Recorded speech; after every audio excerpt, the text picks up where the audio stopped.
Good morning to all students and viewers of the channel of Loya College Churu. Myself, Dr. K.C. Soni. Cleavage के व्याख्यान के तहत इसका जो next जो पार्ट है, पिछले पार्ट में अपन ने क्लीवेज क्या है, क्लीवेज और माइटोसिस में क्या क्या डिफरेंसेस हैं और योग की बेसिस पे योग की क्लीवेज कितने प्रकार का होता है, क्लीवेज के प्लेन कौन कौन से हैं, क्लीवेज के प्लेन को कौन से फैक्टर्स हैं जो डिसाइड करते हैं। इसका जो आगे का जो पार्ट है उसमें क्लीवेज टाइप आएगी पोटेंसी के बेसिस पे और पैटर्न ऑफ क्लीवेज, और उसके बाद में विदलन को प्रभावित करने वाले कारक, विदलन के लिए कुछ नियम प्रपोज किए गए साइंटिस्ट के द्वारा, उस पर मैं थोड़ी चर्चा करूँगा। टाइप्स ऑफ ब्लास्टुला पे थोड़ी चर्चा करूँगा और विदलन की सिग्निफिकेंस क्या क्या हो सकती है, क्या क्या पॉसिबल सिग्निफिकेंस है, उनको शॉर्ट में मैं कवर करूँगा। तो पोटेंसी की बेसिस पे क्लीवेज क्या हो सकता है। On the basis of potency, potency की बेसिस पे क्लीवेज दो तरह का है। एक तो डिटर्मिनेट क्लीवेज या निर्धारित विदलन, और सेकंड है इनडिटर्मिनेट या रेगुलेटिव क्लीवेज। डिटर्मिनेट क्लीवेज जो होता है ये मेनली निमेटॉड्स में पाया जाता है। It is mainly present in निमेटॉड्स।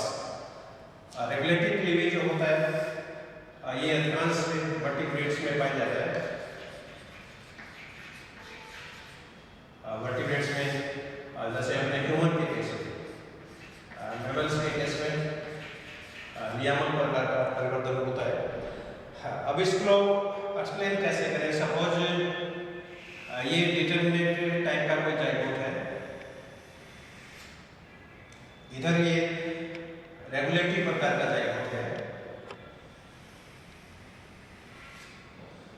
मान ली दोनों जाइगोट में पहला क्लीवेज हुआ।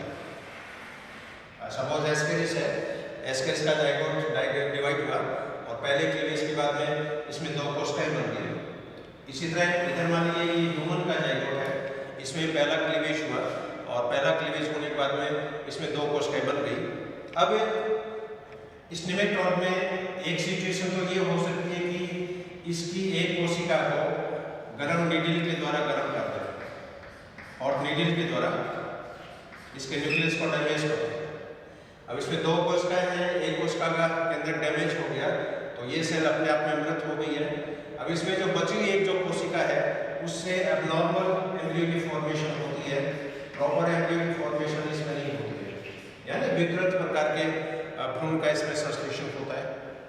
या इन दोनों सेल्स को यदि सेपरेट कर दें, पहला क्लीवेज हुआ और विदलन होने के बाद में इन दोनों सेल्स को यदि सेपरेट कर दें तो इन दोनों ही कोशिकाओं से एबनॉर्मल प्रकार के एम्ब्रियो की फॉर्मेशन होती है।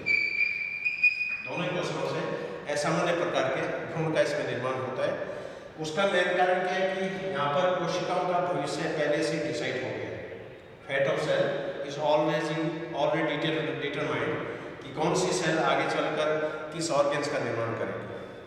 लेकिन दूसरी तरफ नियामक टाइप के जो अंडे हैं, अब नियामक अंडे में सपोज एक सेल को आपने डैमेज कर दिया, एक सेल के न्यूक्लियस को डैमेज कर दिया या गर्म सुई चुभो के इसके केंद्र को डैमेज कर दिया, तो बाकी बची जो एक कोशिका है ये अपने आप में जाइगोट का काम करेगी और इस एक सिंगल सेल से बची हुई एक कोशिका से इसके अंदर नॉर्मल बेबी की फॉर्मेशन होती है और बनने वाले बच्चे में कोई मालफॉर्मेशन नहीं होती है, किसी प्रकार की इसमें विकृति नहीं होती है। अब मान लो इसी ह्यूमन जाइगोट को पहला क्लीवेज हुआ और पहला क्लीवेज होने के बाद में दोनों सेल्स को आप सेपरेट कर दो। सपोज दिस इज जाइगोट, पहला क्लीवेज हुआ और पहला क्लीवेज होने के बाद में दोनों सेल्स को यदि सेपरेट कर दें तो ये दोनों कोशिकाएं जुड़वा बच्चों के अंदर डेवलप हो जाती है, ये डेवलप इनटू आइडेंटिकल ट्विन्स। इसी तरह इसके अंदर सेकंड क्लीवेज हुआ, 4 सेल्स हुई, चारों सेल को यदि सेपरेट कर दें तो इससे 4 जुड़वा बच्चे पैदा हो सकते हैं। इसमें थर्ड क्लीवेज हुआ, थर्ड क्लीवेज में 8 सेल बनी, 8 कोशिकाओं को यदि सेपरेट कर दें तो इसमें 8 जुड़वा बच्चे पैदा हो सकते हैं। चौथा क्लीवेज इसमें हुआ और अपन 16 सेल को यदि सभी को सेपरेट कर दें तो 16 जुड़वा बच्चे पैदा हो सकते हैं। और मनुष्य में टोटिपोटेंसी की जो घटना है वो 4 क्लीवेज तक पाई जाती है। 4 क्लीवेज के बाद में टोटिपोटेंसी समाप्त हो जाती है। उसके बाद में कोशिकाओं का भविष्य डिसाइड होने लग जाता है, हर सेल का फैट डिटरमाइंड होने लग जाता है। और 4 क्लीवेज के बाद में यदि सेल सेपरेट हो गई या किसी भी सेल को आपने डैमेज कर दिया तो उससे बनने वाले बच्चे के अंदर फिर विकृति पैदा होती है। तो जिन अंडों में फैट पहले से डिसाइड है वो डिटर्मिनेट टाइप के अंडे कहलाते हैं। और इस तरह का विद्वन जो होता है वो डिटर्मिनेट या निर्धारित प्रकार का विद्वन कहलाता है। इस प्रकार का विद्वन निमेटोड्स में पर्टिकुलरली जो एस्केरिस है, सी एविगल्स है, उसके अंदर ये पाया जाता है। और नियामक अंडों के अंदर सेल के अंदर टोटिपोटेंसी है, पहले क्लीवेज के बाद में भी टोटिपोटेंसी है और 4 क्लीवेज तक इसमें टोटिपोटेंसी होती है। 4 क्लीवेज तक सेल सेपरेट हो जाए नो प्रॉब्लम, आधी सेल यदि डैमेज भी हो जाए नो प्रॉब्लम, बची कोशिकाएं नॉर्मल एम्ब्रियो की फॉर्मेशंस करती है। तो पोटेंसी के बेसिस पे विद्वन 2 प्रकार का होता है, एक तो डिटर्मिनेट या निर्धारित विद्वन, दूसरा रेगुलेटिव या नियामक प्रकार का परिवर्तन। अब इसका जो नेक्स्ट पार्ट है that is pattern of cleavage. जो जितने भी एनिमल किंगडम के एनिमल्स हैं सब में विद्वन का प्रतिरूप जो होता है वो अलग अलग प्रकार का देखने को मिलता है। और ये भी एक बहुत इंटरेस्टिंग एस्पेक्ट है, पैटर्न ऑफ क्लीवेज या विद्वन के प्रतिरूप।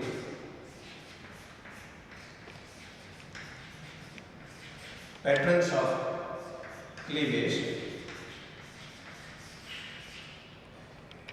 विद्वन के प्रतिरूप। विद्वन के जो प्रतिरूप है ये मुख्यतः सिमेट्री पे बेस्ड होते हैं।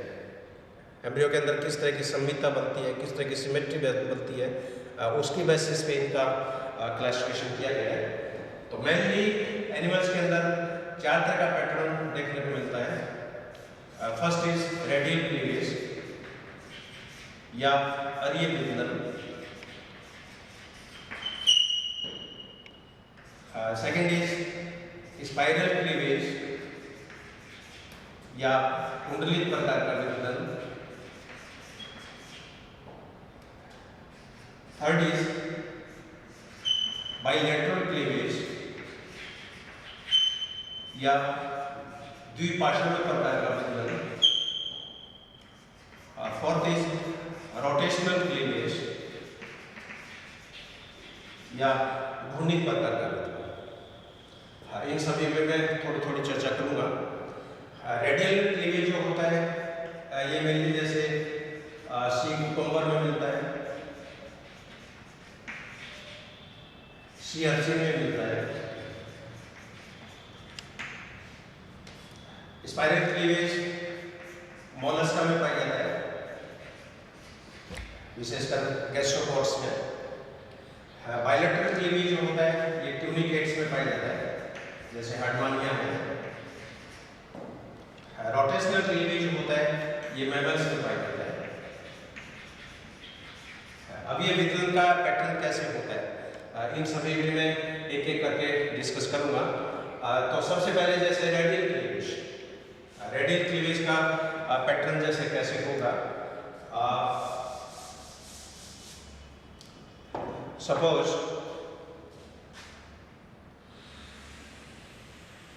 ये सी कुकुम्बर का जाइगोट,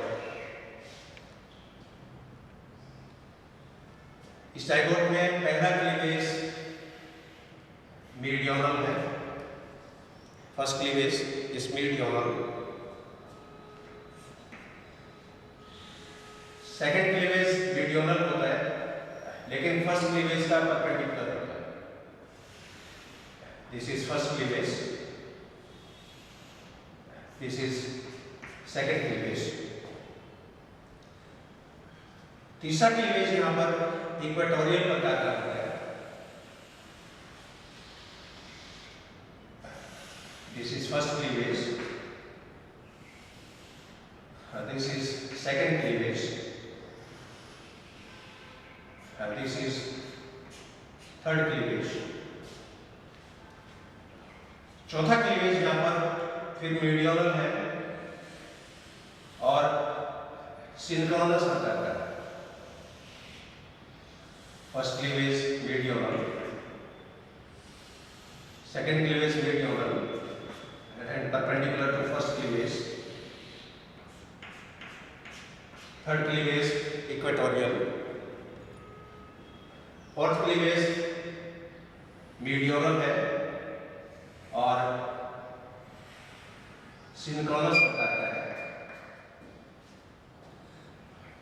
पांचवा क्लीवेज यहाँ पर फिर लैटिट्यूडिनल टाइप का है।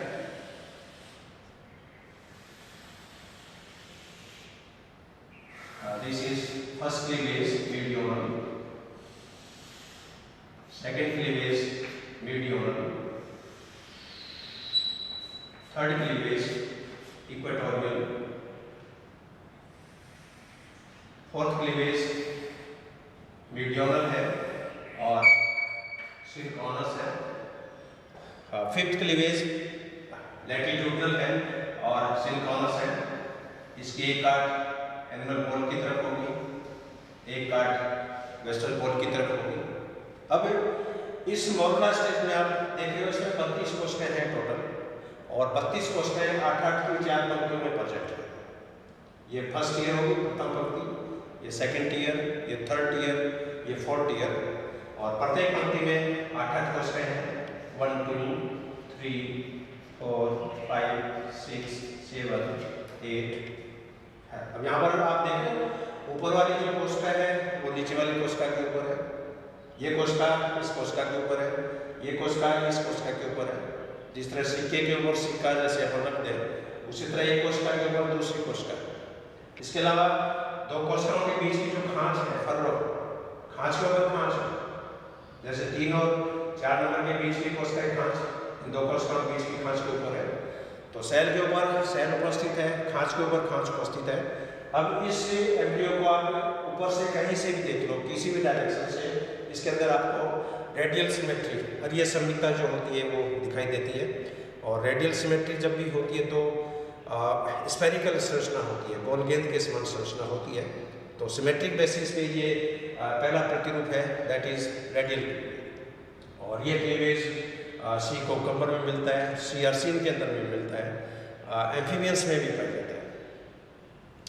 इसका जो सेकंड प्रतिरूप है दैट इज स्पाइरल क्लीवेज।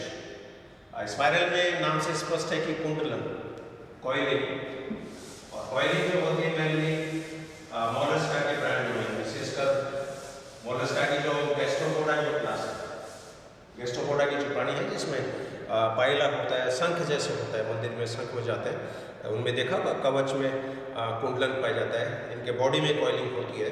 तो गैस्ट्रोपोड्स के अंदर स्पाइरल टाइप का क्लीवेज जो होता है ये पाया जाता है।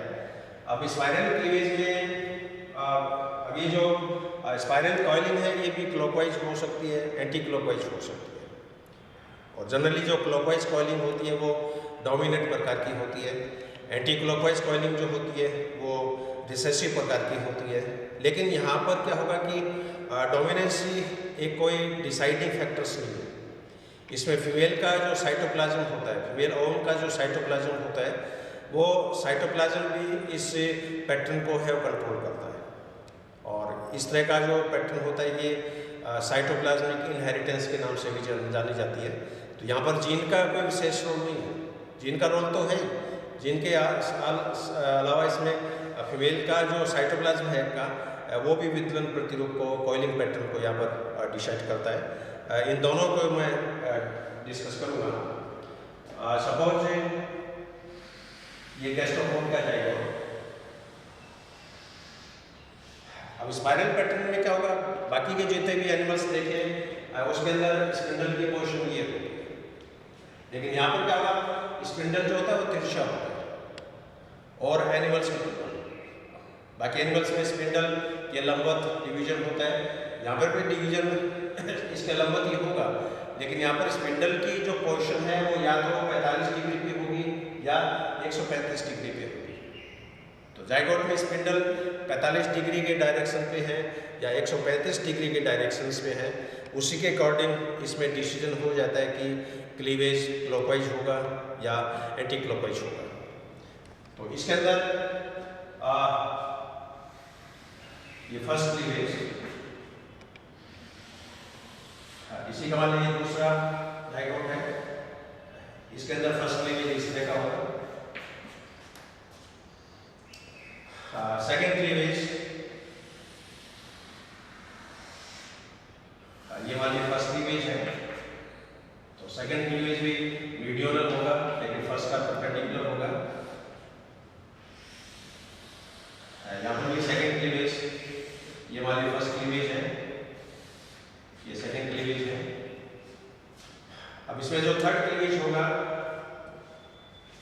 वो लैटिट्यूडनल प्रकार का है या हॉरिजॉन्टल प्रकार का है, लेकिन इसमें क्या होगा कि सेल के ऊपर सेल नहीं होगी, खांच के ऊपर खांच नहीं होगी, क्योंकि हर क्लीवेज के बाद में सेल इसके अंदर रोटेट करती है। सपोज मान लो इसकी स्थिति ये है, ये वाली एनिमल पोल की सेल्स है, तो वेस्टर्न पोल की सेल की स्थिति इस तरह है। अब आप देख लो प्रथम पंक्ति की जो खांच है, दो कोष्ठों के बीच की खांच, नीचे वाली की इससे खांच अलग तरह की है, इससे के अंदर सिचुएशन ये होगी।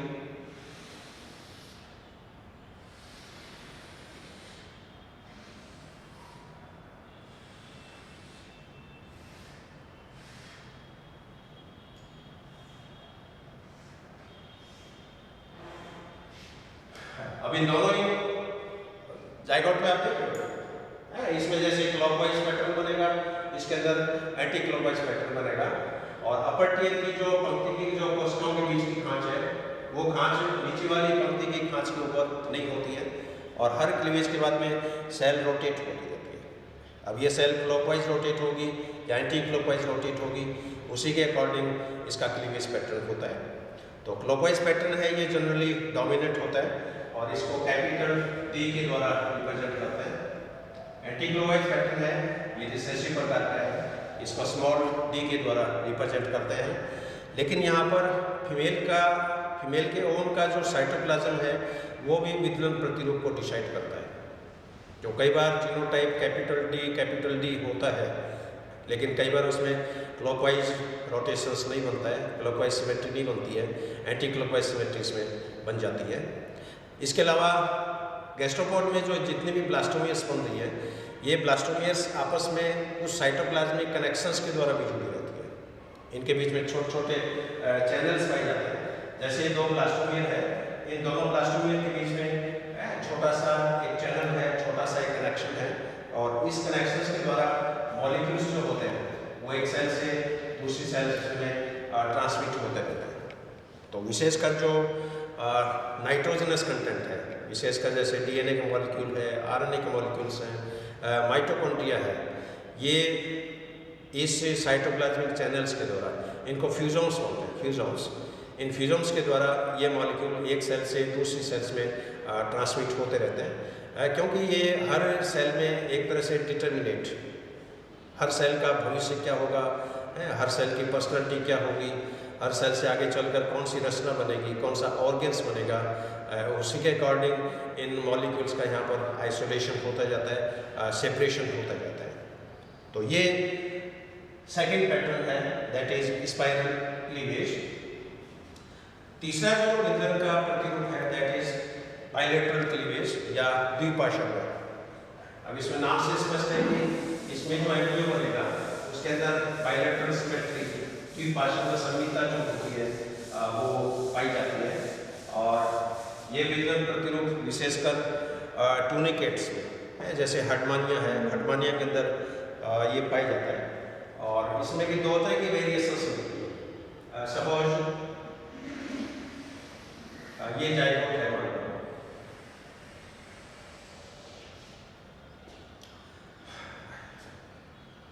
इस जाइगोट में पहला क्लीवेज था मीडियोनल,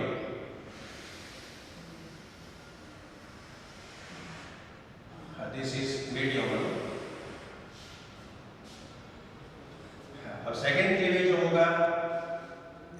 वर्टिकल तो होगा लेकिन अंडे के सेंटर से नहीं हो सकता, या तो सेंटर से थोड़ा ऊपर होता है या सेंटर से थोड़ा नीचे होता है। तो फर्स्ट क्लीवेज मीडियोनल है, सेकंड क्लीवेज वर्टिकल टाइप का है, लॉन्गिट्यूडनल टाइप का है, और फर्स्ट क्लीवेज का परपेंडिकुलर है लेकिन सेकंड क्लीवेज अंडे के सेंटर से नहीं गुजर रहा है। अब इसमें आप देख लो ऊपर वाली जो सेल्स हैं ये बड़े आकार की होगी, नीचे वाली जो सेल्स है ये छोटे आकार की होगी। अब इसमें दोनों तरफ सिमिलरिटीज, मिरर इमेज है, जैसे मान लो यहाँ पर कोई मिरर लगा दें, दर्पण लगा दें, तो इस पार्ट का मिरर इमेज इस दर्पण के अंदर दिखता है, और दोनों पार्ट में, ये लेफ्ट पार्ट मान लो, ये राइट पार्ट मान लो, तो लेफ्ट पार्ट में भी एक बड़ी कोशिका है, एक छोटी कोशिका है, इसी तरह दाहिनी तरफ भी एक बड़ी कोशिका है, एक छोटी कोशिका है, और इसके अंदर आप देख लो बाइलेटरल सिमेट्री है वो प्रदर्शित हो रही है, द्विपार्श्व संहिता प्रदर्शित हो रही है। कई बार क्या होता है कि इससे हटके भी थोड़ा एक प्रतिरूप यहाँ पर बनता है, जैसे मान लो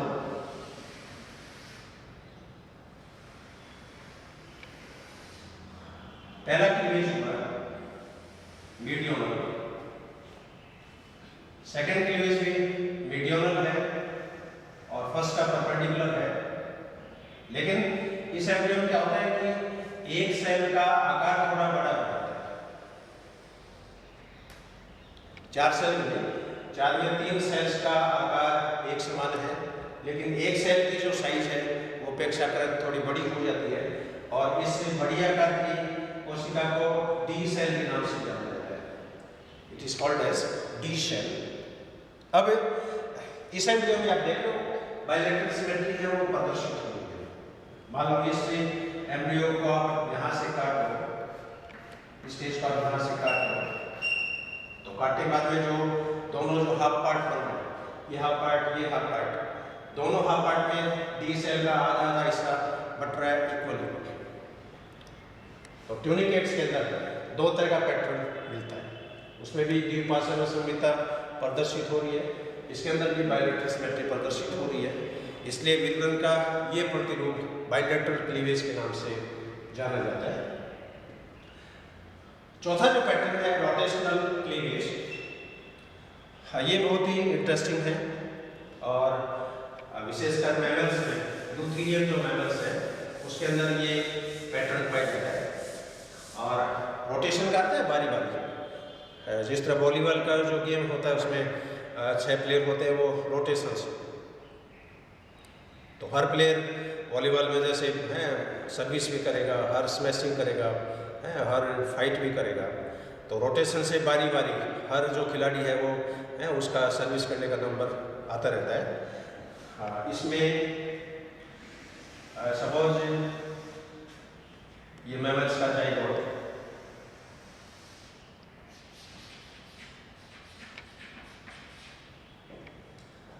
इसमें पहला क्लीवेज मीडियोनल है, फर्स्ट क्लीवेज इस मीडियोनल। अब जो इसमें सेकंड क्लीवेज जो होगा ये थोड़ा हट,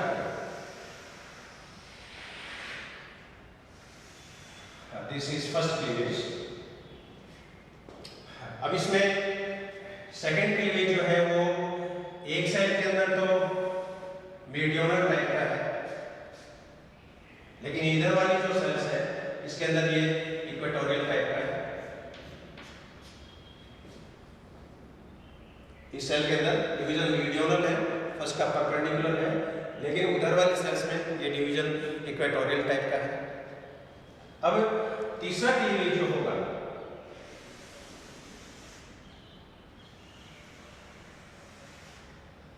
this is first cleavage, second cleavage इस सेल में मीडियोनल टाइप का है, इस सेल के अंदर ये इक्वेटोरियल टाइप का है। अब थर्ड क्लीवेज जो होगा वो इस सेल में तो होगा इक्वेटोरियल टाइप का, और इस सेल के अंदर ये होगा मीडियोनल टाइप का। तो बारी बारी आप देखो इसमें रोटेशन है, जैसे पहले इस क्लीवेज के अंदर मीडियोनल क्लीवेज हुआ, तो नेक्स्ट राउंड में इस क्लीवेज के अंदर इक्वेटोरियल क्लीवेज होगा, इधर वाले सेल्स में पहले इक्वेटोरियल क्लीवेज है, तो नेक्स्ट सेल के अंदर इसमें मीडियोनल क्लीवेज होगा।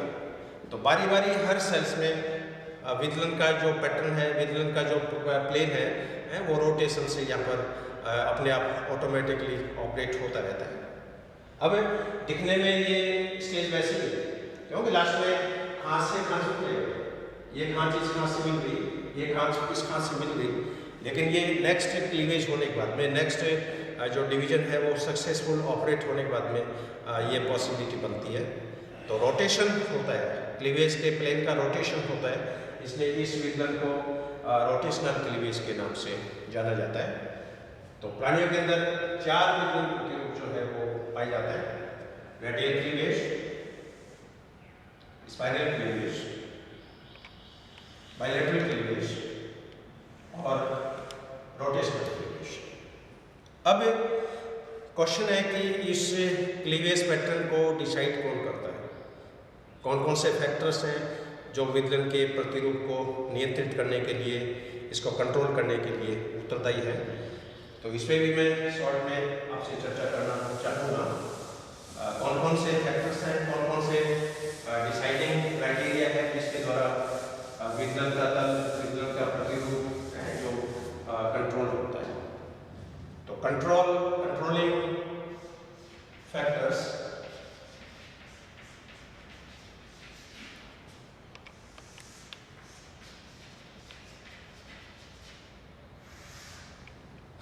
अब इसमें वैसे तो इसमें कई कारक हैं, लेकिन जो मुख्य कारक है वो मैं आपसे शेयर करना चाहूँगा। इसमें मेन जो फैक्टर हुआ है दैट इज योग, कि अंडे में योग की मात्रा कैसी है, योग का डिस्ट्रीब्यूशन कैसा है, योग की लोकेशन कैसी है, उसकी बेसिस पे क्लीवेज का पैटर्न जो होता है वो कंट्रोल होता है। सेकेंड फैक्टर इसमें होता है माइटोटिक स्पिंडल।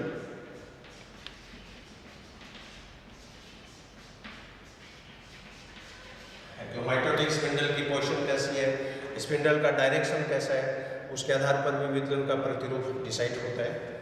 और एक पैटर्न इसमें हो सकता है अंडे की विस्कोसिटी, अंडे की श्यानता, विस्कोसिटी।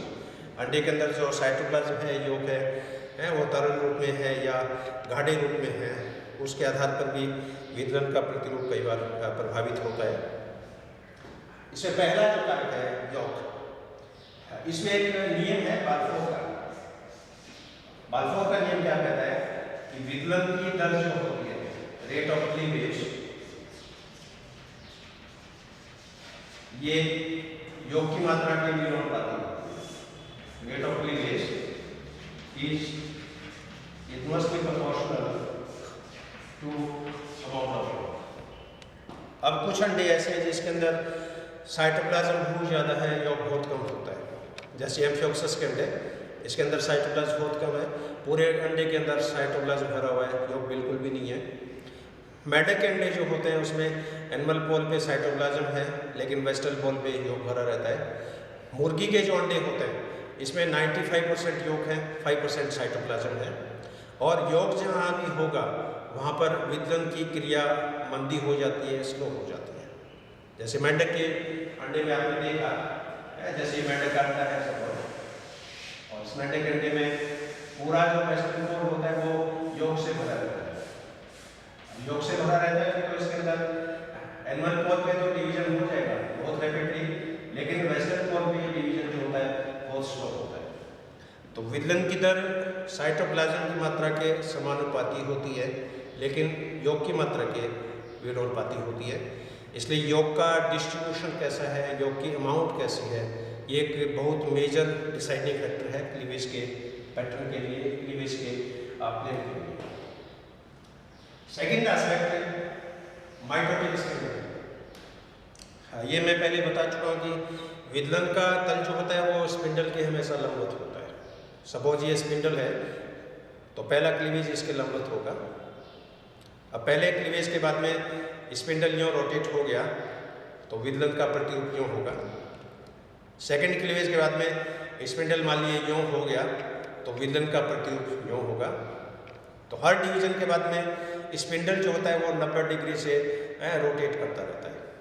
पहले क्लीवेज से पहले स्पिंडल यूँ है, सेकंड क्लीवेज में स्पिंडल यूँ है, थर्ड क्लीवेज में स्पिंडल यूँ है, चौथे क्लीवेज में स्पिंडल यूँ है, पांचवें क्लीवेज में स्पिंडल यूँ है, छठे क्लीवेज में स्पिंडल यूँ है। और यहाँ पर आप देख रहे हो हर क्लीवेज के बाद में स्पिंडल 90 डिग्री से रोटेट होता है। जिन प्राणियों में स्पाइरल क्लीवेज होगा उनके अंदर स्पिंडल या तो 45 डिग्री के एंगल पे होगा या 135 डिग्री के एंगल पे होगा। और जब ये तिरछे रूप से स्पिंडल अरेंज है तो इसके अंदर विदलन भी तिरछा होता है। इसलिए अभी जैसे अपने स्पाइरल क्लीवेज मैंने आपको बताया, स्पाइरल क्लीवेज का जो पैटर्न है वो ऑब्लिक डिवीजन है। और जब भी ऑब्लिक डिवीजन होता है तो दो कोशिकाओं के बीच में सरफेस एरिया बहुत ज़्यादा होती है। सपोज जैसे ये रूम है, मान लो इसको आप एक जायगोट मान लो।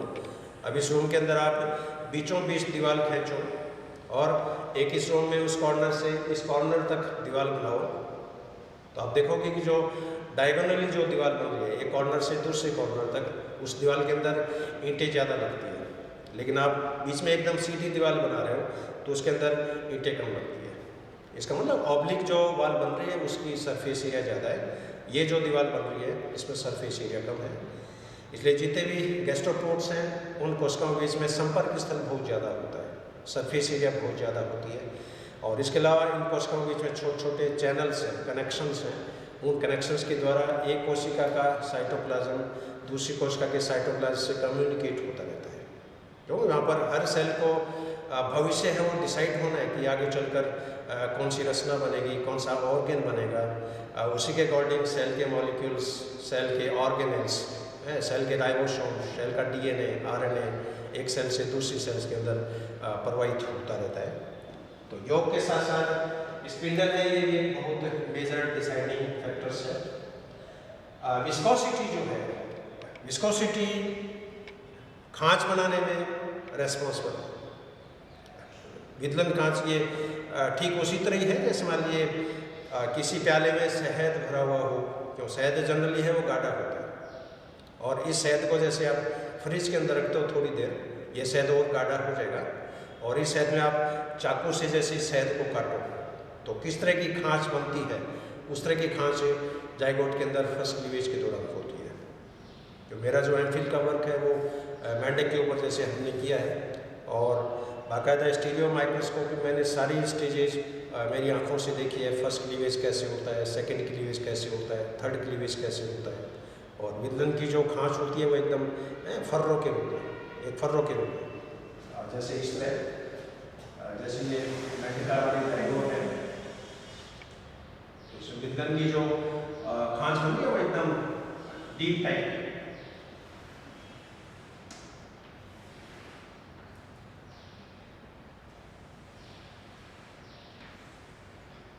इस तरह की जो गहरी जो खांच बन रही है ये योग की विस्कोसिटी पे डिपेंड करती है। इसलिए योग गाढ़ा होना चाहिए, योग विस्कस होना चाहिए, क्योंकि यहाँ पर पूरा सरफेस टेंशन है। अंडे के एक्टोप्लाज्म में जो माइक्रोफिलामेंट्स हैं, इसके अलावा जो टेंसाइल प्रोटीन्स है, कॉन्ट्रैक्टाइल प्रोटीन्स हैं, वो भी खांच बनाने में महत्वपूर्ण भूमिका अदा करती है। तो ये कुछ कारक हैं जो विदलन के प्रतिरूप के लिए उत्तरदायी हैं। अब इसमें दो तीन बातें मैं और डिस्कस करूँगा। एक तो अंडे की जो मेटाबॉलिज्म है, क्योंकि सेल में जब डिवीजन हो रहा है तो हर सेल को एनर्जी चाहिए। एम्ब्रियो डेवलप हो रहा है तो उसको ऊर्जा चाहिए। अब स्तनधारियों में तो प्लेसेंटा बन जाता है तो मदर के द्वारा डेवलपिंग एम्ब्रियो को पोषण मिलता रहता है। लेकिन जिन प्राणियों में प्लेसेंटा नहीं बनता है उनमें ऊर्जा का मेन स्रोत अंडे में उपस्थित योग ही होता है। तो कैटाबॉलिज्म, मेटाबॉलिज्म का जो पार्ट है ये मैं बहुत ही शॉर्ट में डिस्कस करूँगा। इस मेटाबॉलिक पार्ट को दो भाग में डिवाइड कर सकते हैं। एक तो catabolic part,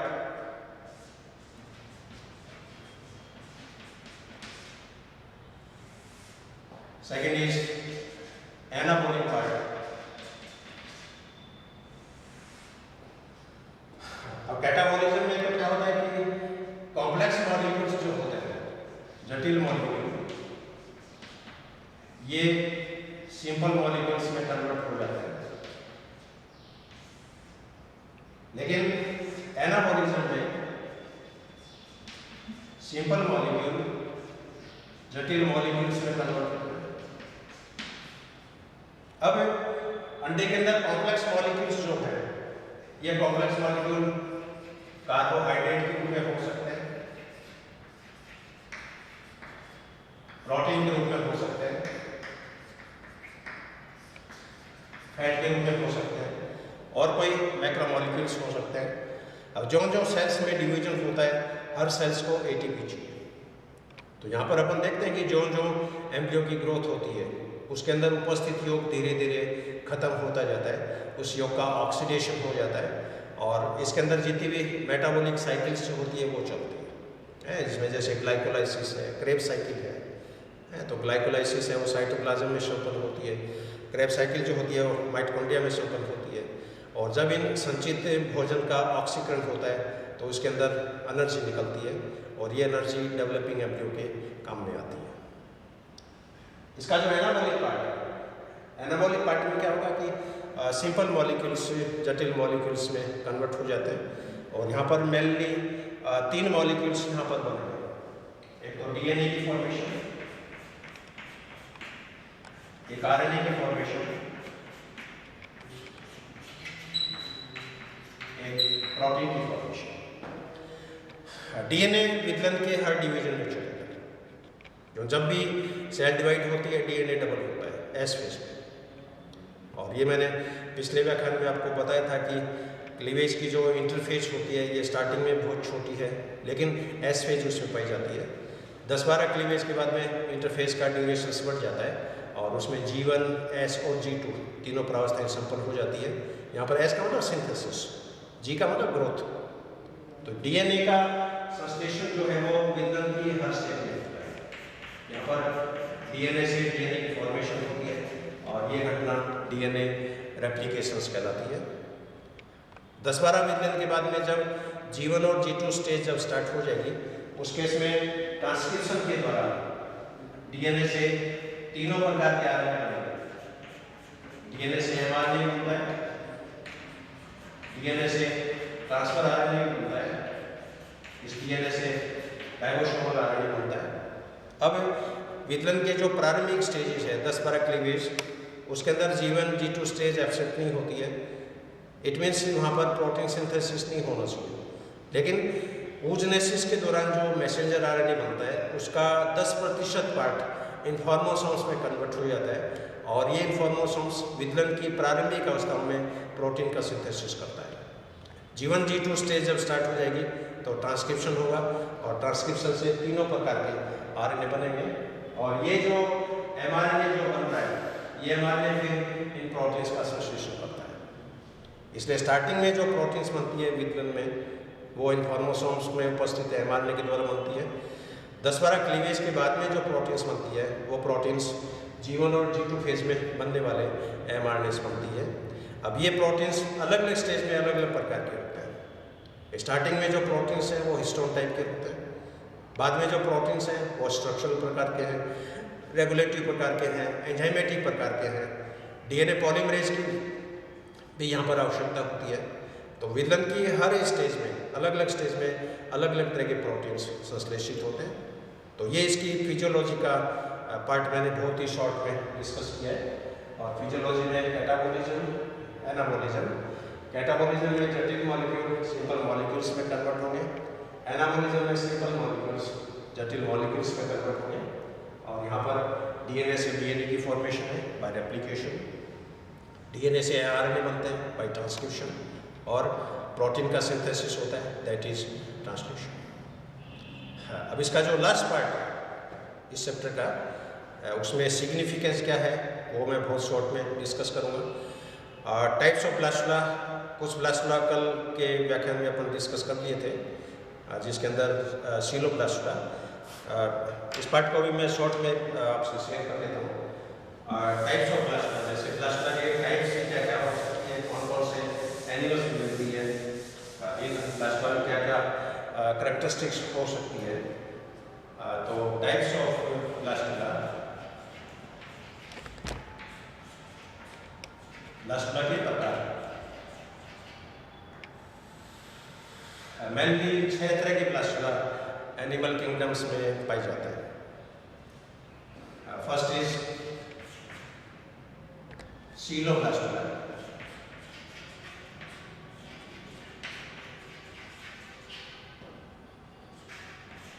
second is एम्फीब्लास्टुला,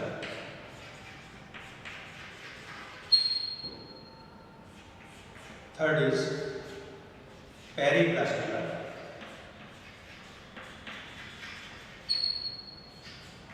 fourth is discoblastula, fifth is stereoblastula,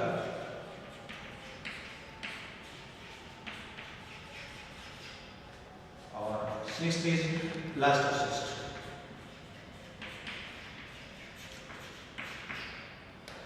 इन सभी को मैं शॉर्ट में एक्सप्लेन कर देता हूँ। सीलोब्लास्टुला क्या होता है? कंप्लीटली खोखला, खोखली गेंद की तरह, खोखली बॉल की तरह। और इस तरह का जो ब्लास्टुला होता है ये एम्फियोक्सिस में पाया जाता है। और इस पूरे ब्लास्टुला में ब्लास्टोसिल कैविटी होती है और ये पूरा ब्लास्टुला एक खोखली गेंद के समान होता है। तो जब ब्लास्टोसिल कैविटी इंटायर ब्लास्टुला में प्रेजेंट हो, इस तरह का ब्लास्टुला कहलाता है सीलोब्लास्टुला। एम्फी का मतलब हाफ। ये ब्लास्टुला मैंडल में पाया जाता है, एम्फीबियंस में पाया जाता है। और इस ब्लास्टुला में आधे भाग में ब्लास्टोसिल होती है, आधा भाग इसका सॉलिड होता है। तो मैंडल का जो ब्लास्टुला है वो एम्फी टाइप का ब्लास्टुला है। पेरी का मतलब पेरीफेरी, परिधि में। पेरीब्लास्टुला इंसेक्ट में पाया जाता है, कीटों में पाया जाता है। और इसमें जितनी भी सेल्स होती है वो पेरीफेरी में होती है। ये मैंने कल जैसे बताया था, इसका वेस्टर्न बोल का जो पार्ट है वो तो ब्लास्टो जर्म बेड में कन्वर्ट होता है और बाकी का जो पार्ट है वो ब्लास्टोडर्म में कन्वर्ट होता है। ये जर्म बेड जो होता है ये आगे चलकर एम्ब्रियो की फॉर्मेशंस करता है, लेकिन जर्म बेड जो होती है ये आगे चलकर फीटल मेम्ब्रेन्स, एक्स्ट्राउटेरल मेम्ब्रेन्स उनका निर्माण करता है। डिस्कोब्लास्टुला पक्षियों के अंदर पाया जाता है। डिस्को मीन्स डिस्क के रूप में। जो मुर्गी के जो अंडे होते हैं उसके एनिमल पोल में एक चकती के समान, डिस्क के समान रचना पाई जाती है जिसको ब्लास्टोडिस्क कहते हैं। और मुर्गी में जो ब्लास्टुला बनेगा इसको डिस्कोब्लास्टुला के नाम से जाना जाता है। स्टीरियोब्लास्टुला जो होता है ये मॉलस्का में पाया जाता है और ये ब्लास्टुला बहुत सॉलिड होता है। इसमें ब्लास्टोसिल कैविटी या तो एब्सेंट होती है या होती है तो बहुत छोटी होती है, वेरी स्मॉल। तो सॉलिड ब्लास्टुला को स्टीरियोब्लास्टुला के नाम से जाना जाता है। और ब्लास्टोसिस्ट जो है ये अपने मनुष्यों में, स्तनधारियों में पाई जाती है और अपनी बॉडी में जो प्रत्यारोपण होता है भ्रूण का, जो गर्भाशय के अंदर प्लेसेंटा जो होता है, प्लेसेंटा से पहले ब्लास्टोसिस्ट स्टेज में ये यूट्रस के एंडोमेट्रियम के साथ इम्प्लांट हो जाती है। इस ब्लास्टोसिस्ट में ट्रोफोब्लास्ट सेल्स भी होती है, इसमें फीटल मेम्ब्रेन्स को निर्माण करने वाली कोशिकाएं भी होती है, इसमें एपिथेलियल टाइप की सेल्स भी होती है। तो कुल मिला के 6 तरह के ब्लास्टुला एनिमल किंगडम्स में पाई जाते हैं। और एग्जाम की दृष्टि से ये अलग से क्वेश्चंस भी आता है, टाइप्स ऑफ ब्लास्टुला कि किस एनिमल्स में कौन कौन से ब्लास्टुला है, इनकी डेफिनेशंस बच्चों को आनी चाहिए, इनके फिगर बच्चों को याद होने चाहिए। और इस टॉपिक का जो लास्ट पार्ट है ये मैं अवॉइड करूँगा कि सिग्निफिकेंस क्या है, what is the significance of cleavage.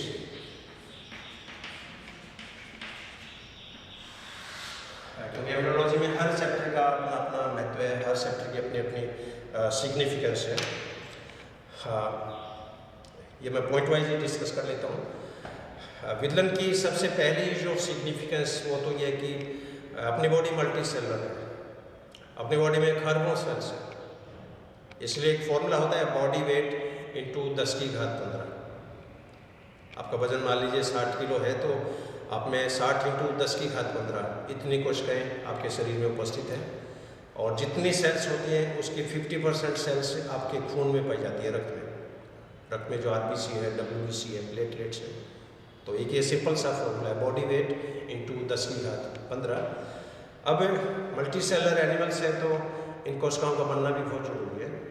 तो क्लीवेज के दौरान क्या होता है कि एक कोशिका के zygote multi cellular complex body में कन्वर्ट हो जाते हैं। और विदलन एक प्रकार का माइटोसिस है, ये कल मैंने आपको बताया था। और क्लीवेज माइटोसिस में क्या क्या डिफरेंस है ये भी मैंने आपसे चर्चा की थी। सेकेंड सिग्निफिकेंस ये है कि क्लीवेज के दौरान ब्लास्टोसिल कैविटी बनती है। एम्ब्रियो का खोखला होना ही बहुत जरूरी है। सॉलिड एम्ब्रियो है वो इतना पर्पसफुल नहीं होता है, क्योंकि अपनी बॉडी में भी थ्रोट है, अपनी बॉडी में भी कैविटी है। आपकी छाती में थोरेसिक कैविटी है, आपके डायफ्राम के नीचे एब्डोमिनल कैविटी है, आपके नाभि के नीचे पेल्विक कैविटी है, आपका पूरा ब्रेन भी खोखला है, ब्रेन के अंदर क्रेनियल कैविटी है, आपकी आंखें खोखली हैं, इसके अंदर ये TCF ट्रांससेलुलर फ्लूइड जो होता है वो भरा रहता है। आपके कान भी खोखले हैं, कान के अंदर भी पेरिलियम भरा हुआ है, एंडोलीफ भरा हुआ है।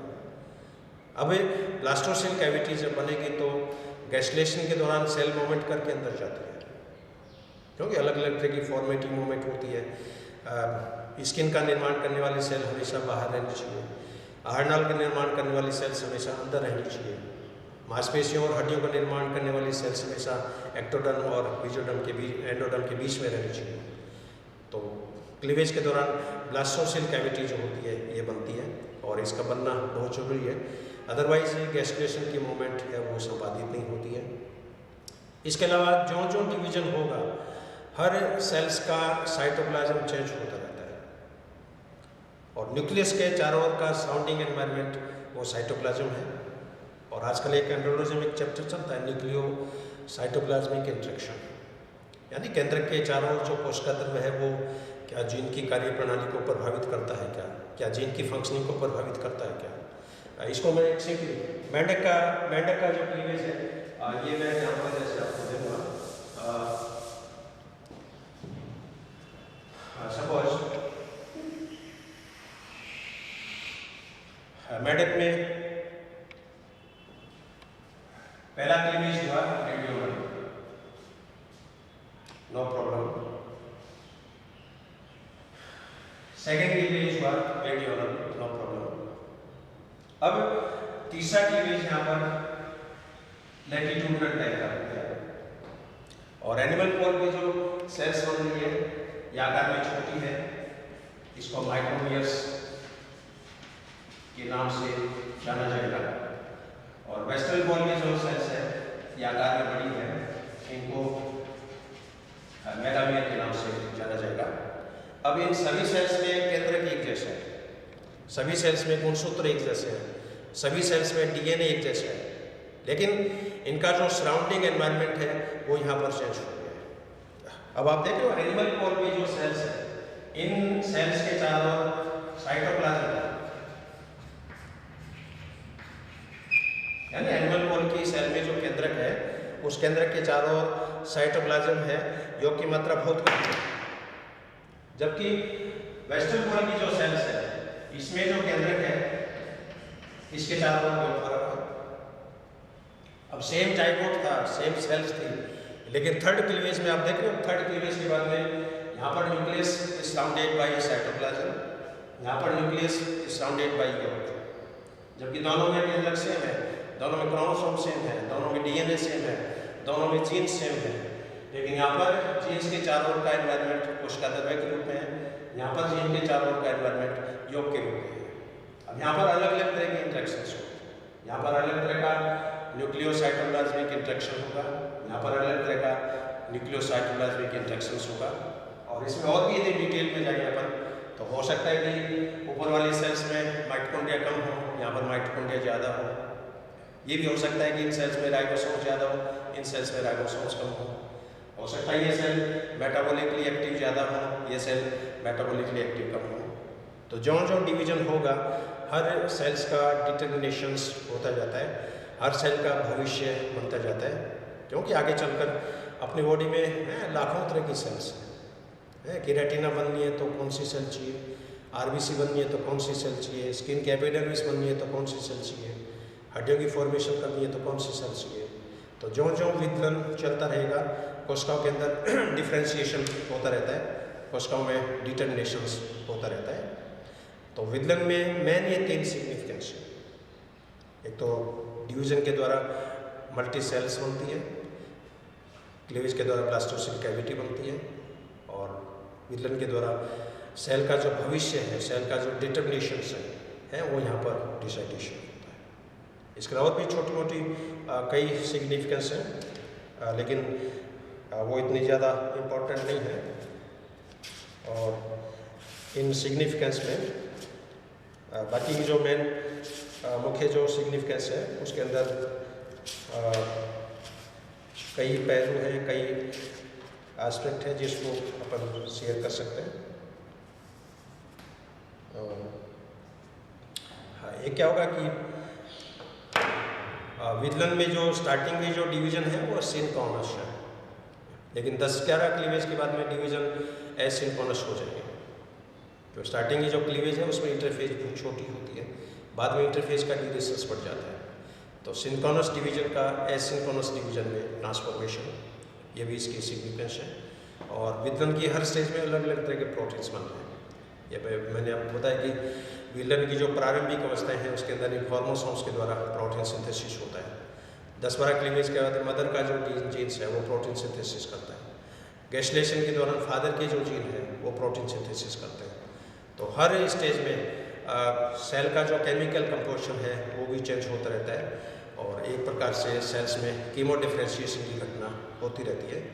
क्योंकि गैस्ट्रा के बाद में जब ऑर्गेन फॉर्मेशन स्टार्ट होती है, ऑर्गेनोजेनेसिस स्टार्ट होता है, तो उसमें इंडक्शन की परिघटनाएं होती है, कॉम्पिटेंसी की परिघटनाएं होती है, और रेस्पॉन्सिव सेल में प्रोटीन, पर्टिकुलर प्रोटीन यदि प्रेजेंट होंगे तभी वो कॉम्पिटेंसी घटना दर्शाती है, उस ऑर्गेन की फॉर्मेशंस करती है। अदरवाइज प्राणी के अंदर माल फॉर्मेशंस डेवलप हो जाएगी, प्राणी के अंदर विकृतियाँ डेवलप हो जाएगी। आजकल जो एम्ब्रियोलॉजी है ये मॉलिक्यूलर लेवल पे आ गई है। जो अभी ये चैप्टर है ये सारे क्लासिकल चैप्टर्स हैं, लेकिन क्लीवेज है ये भी, इसकी भी अपनी एक मॉलिक्यूलर बायोलॉजी है, उस पर भी एक विस्तृत व्याख्यान हो सकता है। और उस व्याख्यान को अपन नेक्स्ट जब भी मौका मिलेगा, क्योंकि वो पीजी लेवल का टॉपिक है, उसको भी मैं एक्सप्लेन करूँगा। तो आपने ये क्लीवेज का व्याख्यान आपने बड़े ध्यान से सुना, इसके लिए मैं हाईली थैंकफुल टू हूँ। आपको किसी भी प्रकार की कोई क्वेरी हो, कोई क्वेश्चंस हो, कोई प्रॉब्लम्स हो, तो आप मोबाइल नंबर पे आप शेयर कर सकते हैं, मेरे व्हाट्सएप नंबर पे शेयर कर सकते हैं, ईमेल आईडी के द्वारा शेयर कर सकते हैं। और एक बार मैं जूलॉजी डिपार्टमेंट की तरफ से, लोहिया कॉलेज की तरफ से आप सभी का I am highly thankful to you for quite listening of this chapter. Thank you very much.